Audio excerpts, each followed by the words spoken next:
Buenos días, profesor.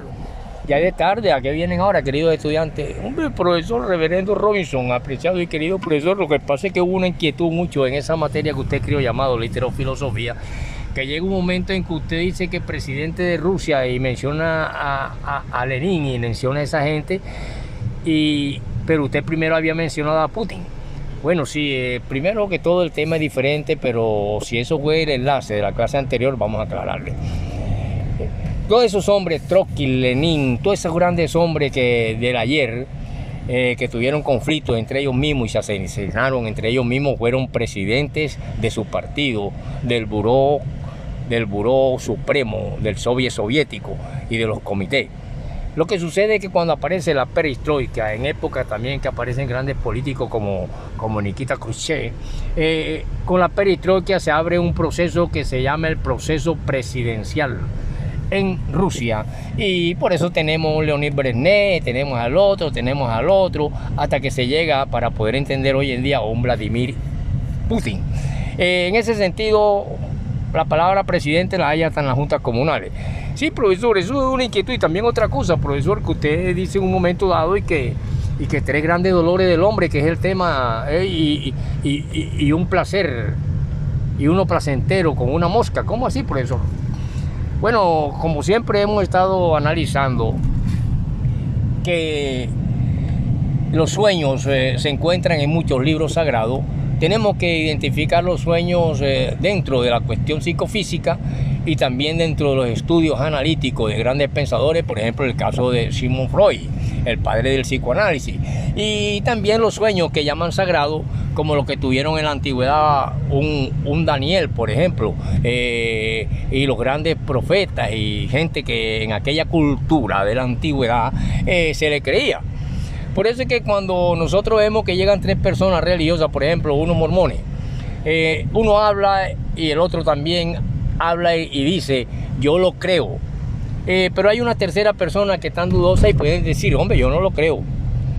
Y aquí está analizándose el libre criterio, se está analizando la libre opinión y se está aplaudiendo la capacidad de libertad de culto. Muchos pueden creer una cosa, otros no. Por eso es que usted dice que alguien es imposible que crea que una mosca tuvo un acto sexual con alguien. Sí, lo tuvo conmigo. Y por eso yo lo creo. Pero ¿cómo así, profesor? Pero primero voy a hablarle de los grandes dolores para poder hablar de la propiedad privada, el origen, cuando se era totalmente nómada y existía un monoteísmo, aparece un Morgan, aparece un Federico Engel, que es el que habla de estas cosas. Y nos van determinando que llega un momento en que el hombre se vuelve sedentario y aparece la propiedad privada cuando el hombre ya empieza a utilizar púa y a decir este pedazo es mío de aquí a allá, pero existió la propiedad común. Esas cuestiones también están hoy en día en muchas partes del planeta. Hay partes donde la propiedad privada es un delito y hay partes donde la propiedad social y no la propiedad privada es un delito. Y de esto podemos hablar y me pueden investigar acerca de eso. Lo que quiero decirle, queridos estudiantes, es que si ya está claro que viene un proceso después de la famosa perestroika, que significa periodos de transparencia, significa en ruso periodos de cambio, nos trajo la nueva apertura e introducción de las culturas occidentales. Esas culturas occidentales que de una u otra forma, como le dije en las clases pasadas, fueron los grandes multimillonarios quienes ayudaron a estos grandes líderes políticos como Trotsky, Stalin, Lenin, a que se hicieran las revoluciones bolcheviques y mencheviques y lo que hubo en Rusia.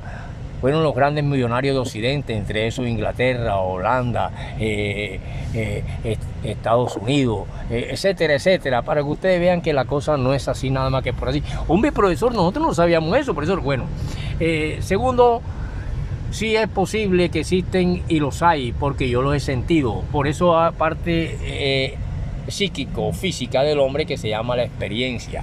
Y la experiencia va consigo con el ser humano y va determinando sus partes psíquicas, en sus partes mentales, que están compuestas por raciocinio y racionalidad, consciente, subconsciente, inconsciente, determinado en un aparato que de una u otra forma funciona aún en las cuestiones oníricas. Hombre, profesor, explíquenos, profesor. Bueno, resulta que hay 3 grandes dolores, vamos a ir por partes. Uno de los dolores es cuando a uno le pica una hormiga negra en la lengua. Yo la sentí una vez y casi que me muero, me privo. Prácticamente prefería que me hubieran en ese momento. Hombre, profesor, no, yo no he sentido eso. Bueno, por eso hay libertad de ir y la experiencia. Yo le hablo por la experiencia. La segunda es cuando una avispa te pica en el iris del ojo. Hombre, profesor, sí, esos son dolores increíbles, físicos. O hay dolores emocionales, sentimentales, dolores que son del alma, de la mente, del espíritu, y que van consigo a nuestras realidades sociofamiliares y políticas. Y por eso le hablo del origen de la familia. La familia llega un momento en que se ama tanto, pero a medida que los apellidos se van entrelazando con otros nombres, por ejemplo el paternal, muchas veces el maternal tiende a desaparecer.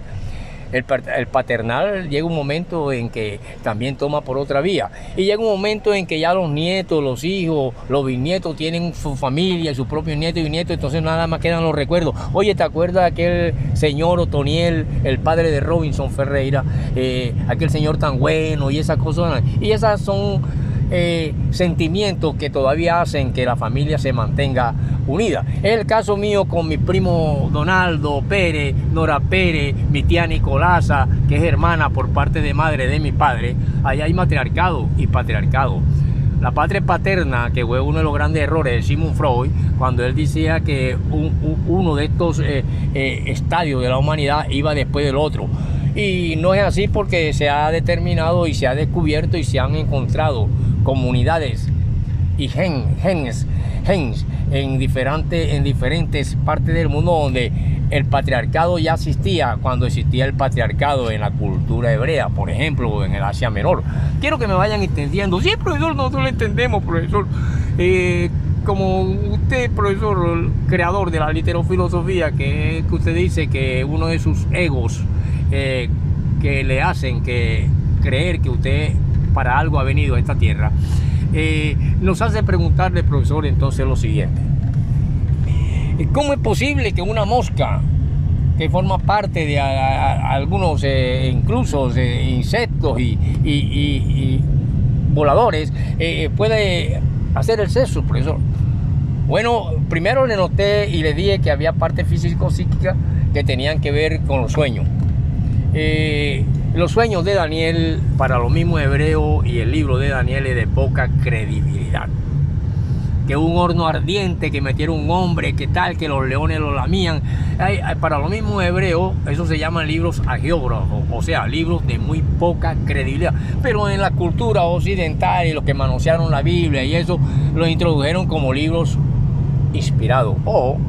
Sin embargo, en aquella cultura donde nace todo esto, que se origina con el paraíso terrenal en Mesopotamia, porque por allá donde pasaba el río Éufrates, el Pisón, el Davilá, el río de oro, y iban a desembocar en el Golfo Pérsico, que hasta hace poco estaban peleando los Estados Unidos con la gente que vivía ahí. Después nos metemos en cuestiones de mapología, pero ahora vamos para poder explicarle lo de la mosca. Si ustedes se tienen en cuenta que los sueños, que uno determina sagrado, y otro debido a un cucayo que nos comemos arroz de coco y en las noches y tal. Muchas veces soñamos que estamos orinando y amanecemos orinados. Por ejemplo, así sucede con la famosa mosca. En un sueño el hombre está durmiendo y él, que ha sentido los 3 dolores de la avispa, de la hormiga y de animales ponzoñosos en el cuerpo, también su cuerpo siente, mientras duerme, que un animal volátil, una mosca, revolotea en su zona sagrada, de donde provienen la génesis de una ascendencia o descendencia que se llama familia, y que puede ser una familia que se puede extinguir como puede permanecer los recuerdos de alguien a través de generaciones, como es el caso de mi abuela Dilvia y de mi padre, de mi tía Nicolasa, que aún vive, etcétera, etcétera. Ustedes también lo vivirán en su propia familia. Pero la mosquita, resulta que el hombre, al soñar, él siente un revoleteo en sus partes sagradas, genitales. Y la mosquita, que es diferente su cariño y su amor a aquella hormiga que representa la organización social y trabajadora del hombre, es el animal más organizado para el trabajo, lo mismo la avispa, que tiene reina, zángano, etcétera, le causaron un gran dolor. En cambio, ella en su revoloteo y su revoloteo hacen que el hombre, en la cuestión de los sueños, tenga una cuestión seminal y, sí, y él le atribuye a eso un placer y siente un gran amor por aquella mosquita.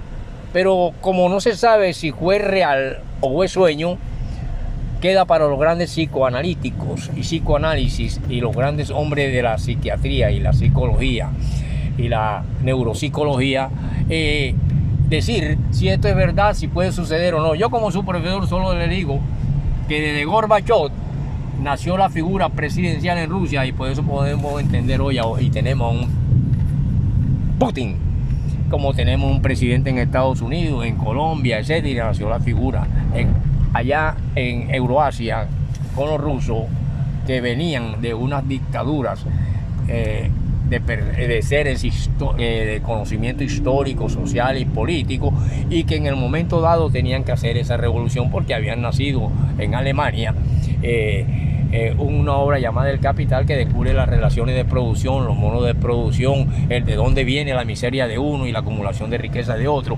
Continuaremos en la próxima, queridos estudiantes. Gracias, profe.